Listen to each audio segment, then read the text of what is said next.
Hey guys, hope you're all doing well. This is my review of this week's episode of Perry Mason, the new HBO reboot, and this is, of course, Chapter 2. So, quite a lot happening in this week's episode, and I think overall I like it even more than the first episode, just because it gets a little bit more into the case. And you also have the introduction of Sister Alice. She's based on a real life character, this really extreme sort of like religious figure who garners a lot of power across the city and really sort of manipulates things, uses it to her advantage. And she's played by the brilliant Tatiana Maslany, who's just amazing. I think the character was mentioned in the first episode but didn't actually appear, so this is the first time we see her.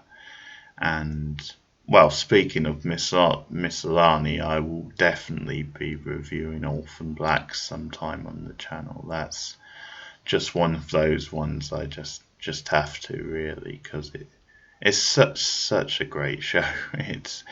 It's one of those standout shows I think of recent TV, a real sci-fi sort of gem, and just tremendous stuff. She's so good in that show, and I think this is a really good part for her as well.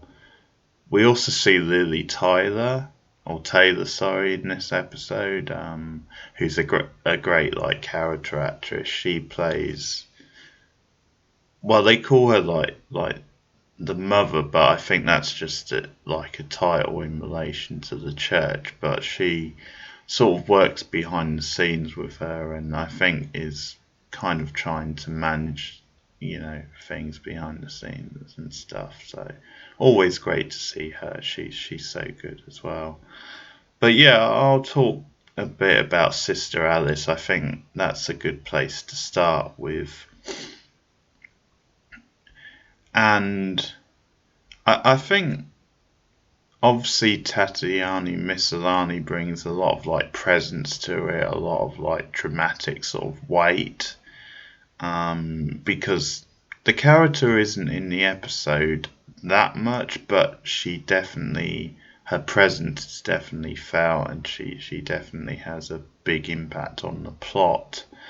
And I think one of the things about the character is because she gives like these dramatic speeches at like these rallies and also at like the funeral, because the Sister Alice, she basically agrees to like pay for the funeral of the boy who was murdered last week or found dead, Charlie. So she's there offering like spiritual support to the Hodsons. We sort of found out that Emily, like the wife, the mother, was very religious in the last episode. And so we see a bit more of that in this episode, with her being like influenced and going to like the chapel of Sister Alice. So yeah, Alice is there, and she's like basically says we'll pay for the funeral, and is offering all these like big sort of spiritual like support for her.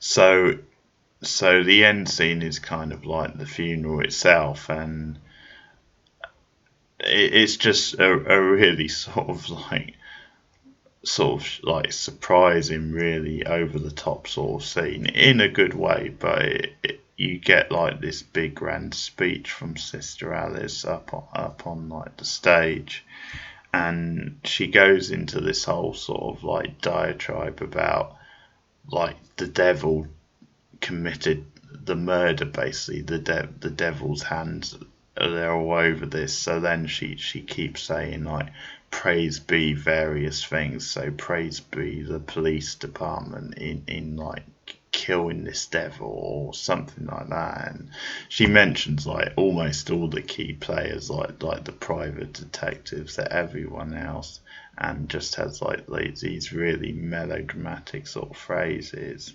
And it's a real sort of moment. It's a real like scene sealing moment for Miss Alani, because she just brings so much charisma to it, where you can see this is a woman with real presence. She really commands the room, and she obviously hits like the right notes in this extreme over the top figure.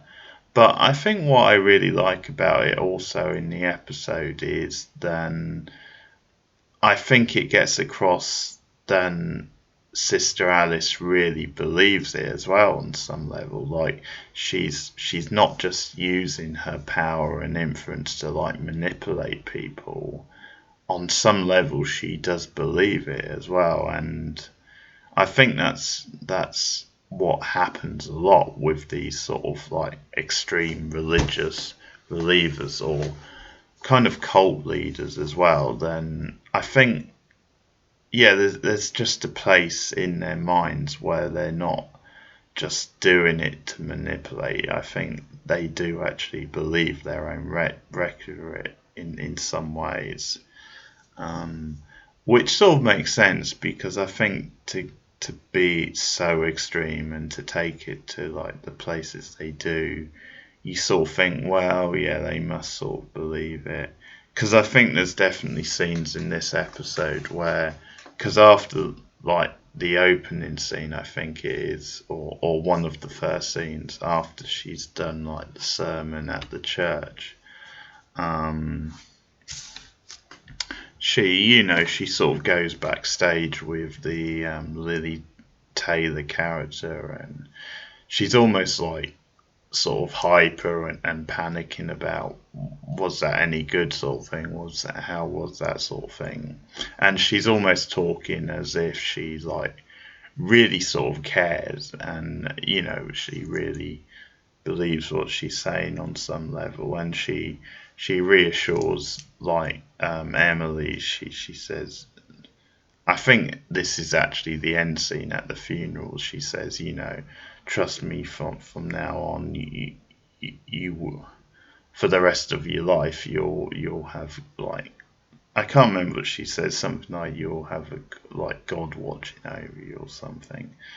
But yeah, that scene at the funeral is a really sort of what the hell sort of moment, because considering it's a funeral and she's meant to be like quite respectful and peaceful, she really goes overboard, not just in what she's saying, but how she delivers it. It's like she's just like using this message to like manipulate everyone and just get this grand speech out there, and it's sort of totally the wrong venue, the wrong time to be doing that. But yeah, she is this sort of extremist sort of figure that just uses that power, that message, her position in the community to corrupt and kind of divide people.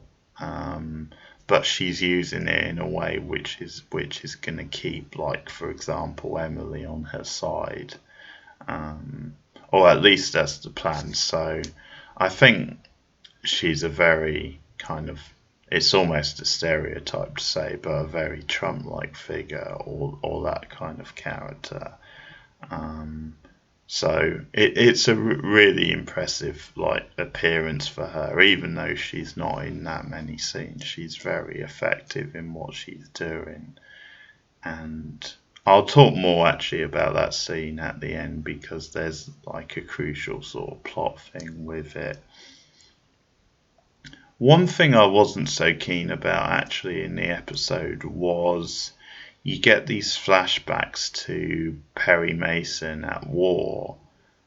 So this is obviously pre the events of the series, and we open up with like a flashback of him at war, and like we get a bit more in the middle, and then I think right at the end we get some more.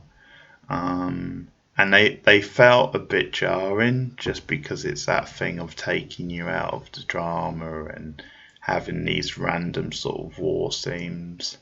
And I don't know why. I think for the story they were telling, it kind of worked alright, but it was jarring, and I think just because it was a very different setting, it didn't quite click. And it was a bit over the top as well. And I know this is a show that kind of does over the top. It is quite pulpy. But yeah, for some reason, the way the war scenes like played out just didn't do it for me. It just felt random, and I'm not really a big fan of flashbacks anyway. And the other reason I didn't like it is because it seemed to be like sort of like just sort of plonking on this kind of like more human motivation almost to the Mason character.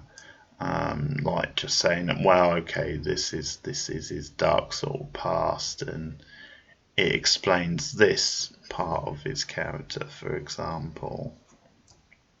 So it's maybe like the one part of the episode that didn't quite gel, the one part of the episode where it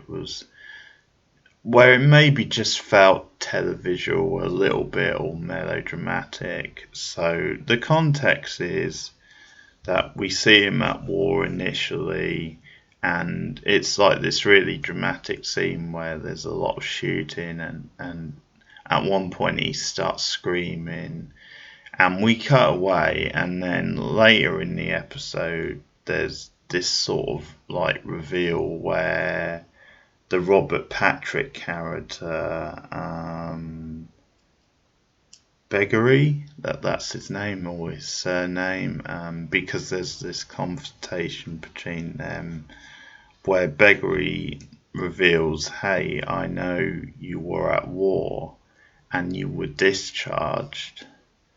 And he makes this point of saying people are only discharged from war if they're either like African American. I won't say the word he used, it like the M word, but or if they're gay, and well, hey, you're not, and the word again.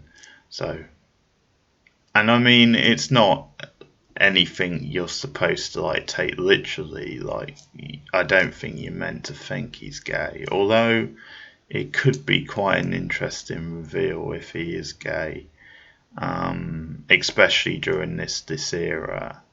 And I mean, we've seen him with his like sort of casual girlfriend in the last episode, but I guess that could just be him, him in denial about his true sexuality or something like that.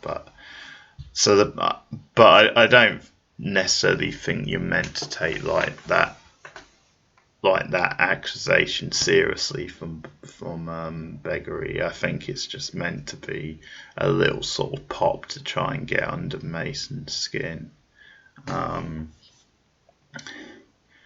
But anyway, we do go back to the war scene during the episode, and then again at the end, and I think we basically find out then Mason just kind of snapped, and he shot like another like soldier in the face, and really, well, he basically killed that one, and then there were a couple more where there was like a shootout, and one where he kind of brutally killed him, although I think he was dying anyway, so you can maybe excuse that one. But it's one of those scenes where it's like, oh, okay, this is why he was discharged. I think another slight problem I have with it is just then they are really full-on graphic sort of scenes. And maybe, again, as I was talking about last week, it's maybe kind of going over the top a bit with the HBO-ness of it, but certainly there's a certain context. I think kind of showing the graphic nature of war and what have you, and again, it being a very pulpy sort of show, it sort of works alright. But yeah, I wasn't so keen on the war scenes. I thought they were like the weakest part of the episode. But the case itself does really start coming together. You get some interesting stuff in this episode. Because in that scene with like Beggarman or Beggarney, it basically comes out then Matthew, who was the father, Matthew Hobson of the boy Charlie, it comes out then he is actually Begley's like son, and they've been like keeping that from the police, and because it was Begley who sort of took the case to them, it maybe looks like there is some sort of like conspiracy there, and that because they also find out that Matthew was in debt, so that they're suspicious. Then, well, was he doing it just to get the money, sort of thing? And obviously, it's against their interests, to kind of pursue that because Matthew is their client, but they sort of do entertain the idea and at least have to ask the question. And so it's sort of this whole scandal, but Begley is kind of like, hey, leave Matthew out of this. It was kind of my sort of doing, and he's a good like religious man, and I sort of quite like it, the dynamic in like The Office, because you have like the other like private investigator, or at least one of them, the female one, I forget her name now, but she's kind of been off with Emily and just kind of tracking her and just like keeping tabs on her and sort of providing support. And so there's kind of like this dispute between her and Mason where she's basically saying to him, hey, you've only all you can prove is oh sorry, that's actually I'm thinking of a different bit. I'm getting ahead of myself here, so but I'll come back to that. But there is this thing with Begley, and that's when he brings up the whole thing about Mason being discharged from war, and kind of puts that out there. But yeah, it's later actually they find out that Emily was having an affair, because they find out that so Mason does a bit of snooping around, and by the way, Emily's played by the actress out of Glow, who I really like, plays Sheila in that show, so that's pretty cool. Yeah, Mason does some snooping around. At one point he talks to a neighbour of Emily, and she says, well, she's always on the phone. And she says, hey, she's even on the phone now, and points it out. And Mason basically ends up finding out that she was having an affair with this guy whose name I forget, but was having an affair because at one point she like monitors her phone calls, like tracks who she's been talking to. Because actually, probably the funniest moment in the episode is, well, there's two actually. The first one is when he's at the restaurant and he's like followed Emily and like the female private detective, and so he goes to like the phone booth after Emily's been in there, and he gets like the number of the operator, who has she phoned. He pretends to be her husband, and And I like the line actually because like they've phoned like her own home sort of thing, and so Mason's like, oh, that's our home number. No wonder there's no wonder there's no wonder no one's answering. Shit, we're not there, or something. It's really funny actually, and him just like sneaking around. Because at one point the other private detective sort of sees him and says, "This is really sort of sneaky. This is like unprofessional private detective work."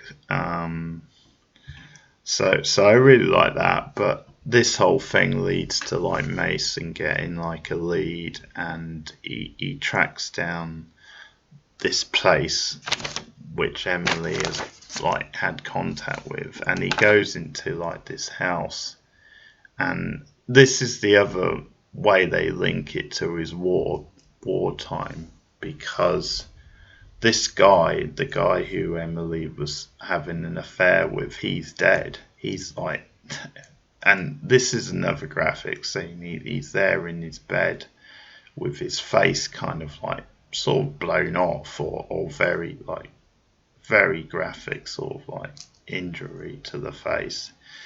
So Mason snoops around. He sees like a note besides the bed, which I couldn't quite read, but I got the impression it was some sort of meant to be some sort of suicide note, some sort of clue about something upstairs. It mentioned a Hoover or something, but Mason continues snooping around, and he eventually finds some notes which are obviously like kind of love letters between Emily and the guy, and he confronts Emily about it, and she just breaks down because he tells her then she's dead, or he's dead, sorry, and it's again this over the top sort of reaction, but it's that sort of show once again.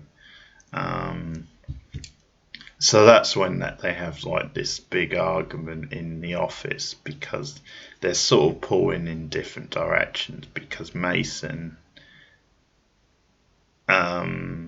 is now sort of turning his attention to Emily. He actually thinks, well, it's probably Emily who did it, and the other private detective's like, yeah, you know, cheating on someone is not the same as murder. And I think he just thinks it just seems a bit suspicious. Because the other guy apparently killed himself, and I think Mason might be a bit, yeah, suspicious of that as well. But yeah, this is the other really funny scene, because you've got like the third sort of private detective working there, and he has this sort of gag where they're sort of talking about like inner office like politics, because they're talking about like the female answering the phone and actually saying like the full name of the associates, like, or she has to say like whatever the John Lithgow character's name is and associates. But then there's this other sort of gag about like reimbursing, and says we don't reimburse for whores, basically. And it's like the other guy who's obviously been to this whorehouse says, hey, I had to blend in, which is really good. I love that.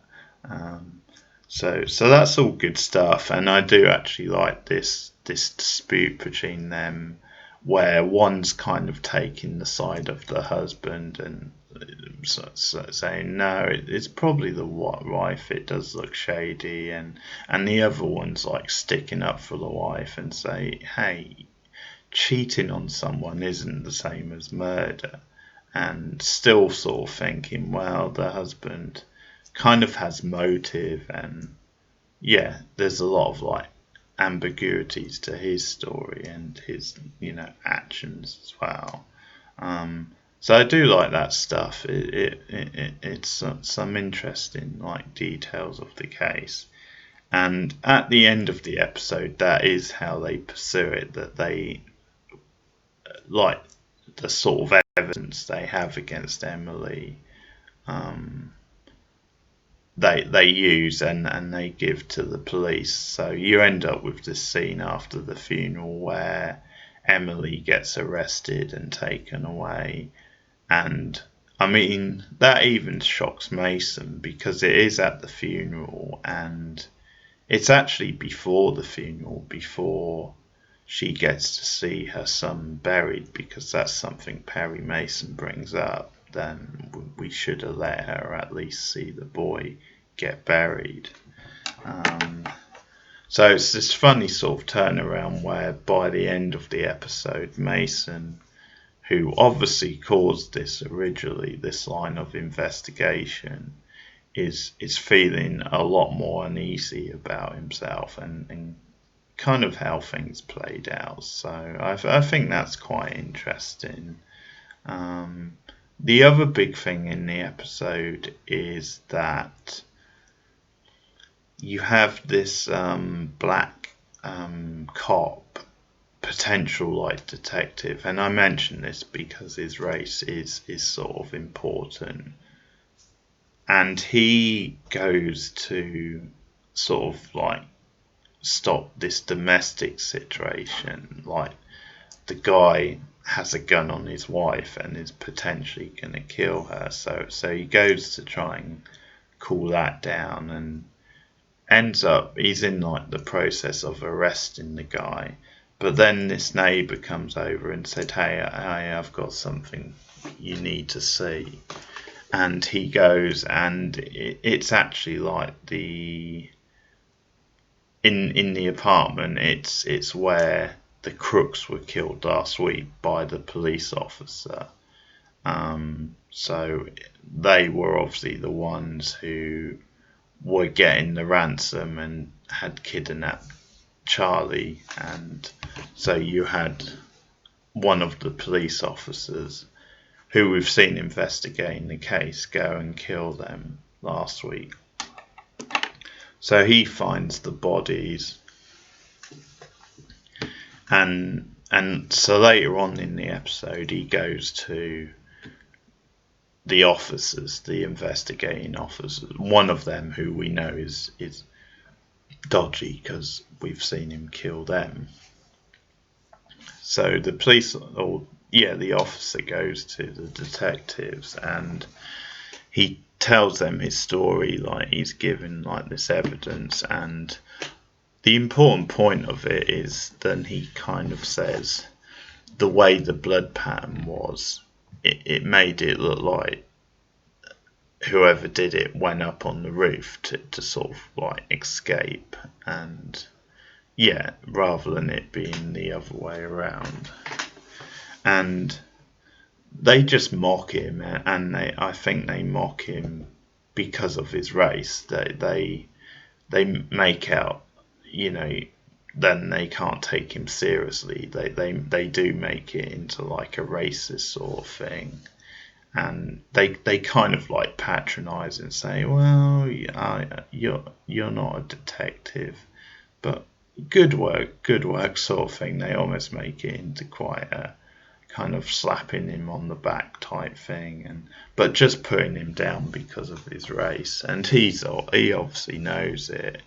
But it's sort of a double thing where they're, on the one hand, they are being racist against him, but the other side to it is just then they're crooked and they're involved in this, or at least one of them is. I'm assuming both of them probably. So they obviously don't want to like entertain his theory, so they're obviously like cutting it off. And I think we can see he's going to become quite a big character because we see him later with his wife, and also he's looking into more of it throughout the episode. I forget actually, he finds something later on at the crime scene. It was something which I forget what it was now, to be honest, but he found something which I think could be damaging to like the police officer, could sort of come back to haunt him. So that's quite interesting stuff as well. So there you have it, episode 2 of Perry Mason. Really good stuff, I thought, on the whole. So if you've seen the episode, let me know your thoughts in the comments below. Like and subscribe and all that stuff. And I'll be back again next week about the same time for the review of episode 3. But thanks for listening, and I'll see you again soon. Goodbye.